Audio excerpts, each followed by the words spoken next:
പത്തരമാറ്റിൻ്റെ നാളത്തെ എപ്പിസോഡിൻ്റെ പ്രമോ റിവ്യൂയിലേക്ക് എല്ലാവർക്കും സ്വാഗതം.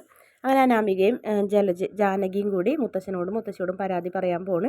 അപ്പോൾ മുത്തശ്ശൻ പറയുന്നത് ഇങ്ങനെയാണ്, നമ്മുടെ കൂടെ ജീവിക്കുന്ന ആൾക്കാരുടെ മനസ്സിൽ സമനില തെറ്റിയ പോലെ പെരുമാറുകയോ മറ്റോ ചെയ്തിട്ടുണ്ടെങ്കിൽ അത് തിരുത്തി നേർവഴിക്ക് കൊണ്ടുവരേണ്ടത് പങ്കാളികളുടെ കടമയിനി.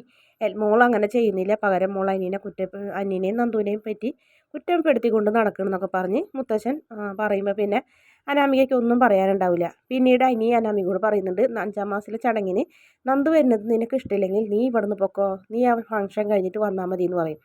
അപ്പോൾ നിനക്ക് സൗകര്യമായാലോ, രണ്ടുപേർക്കും കൂടെ മിണ്ടാനും അതുപോലെ തന്നെ എന്തെങ്കിലുമൊക്കെ പ്രവർത്തിക്കാനൊക്കെ എന്നൊക്കെ പറഞ്ഞ് മോശമായിട്ട് രീതിയിലൊക്കെ സംസാരിക്കുന്നുണ്ട്. പിന്നീട് നമ്മുടെ വല്യമ്മ അത് നവ്യയോട് പറയുന്നുണ്ട്, നിൻ്റെ 5ാം മാസത്തിലെ ചടങ്ങല്ലേ വരുന്നത്, അപ്പോൾ അതുകൊണ്ട് തന്നെ എന്തെങ്കിലുമൊക്കെ സ്പെഷ്യലായിട്ട് ഉണ്ടാക്കണ്ടേന്നൊക്കെ ചോദിക്കുന്നുണ്ട്.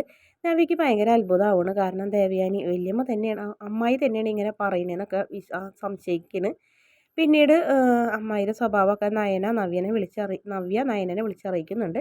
അപ്പോൾ ആദർശ് പറയുന്നുണ്ട്, ഇനിയും അമ്മയുടെ സ്വഭാവം കുറച്ചും കൂടെ മാറും, അതെങ്ങനെയാണെന്നറിയാം, നമുക്കിടയിലേക്ക് ഒരു കുഞ്ഞും കൂടെ വരുമ്പോൾ എന്തായാലും അമ്മ മാറും എന്നൊക്കെ പറഞ്ഞ് അങ്ങനെ ഒരുപാട് പ്രതീക്ഷകളോടൊക്കെ അനന്തപുരിയിലേക്ക് തിരിച്ചു വരികയാണ് ആദർശും നയനയും.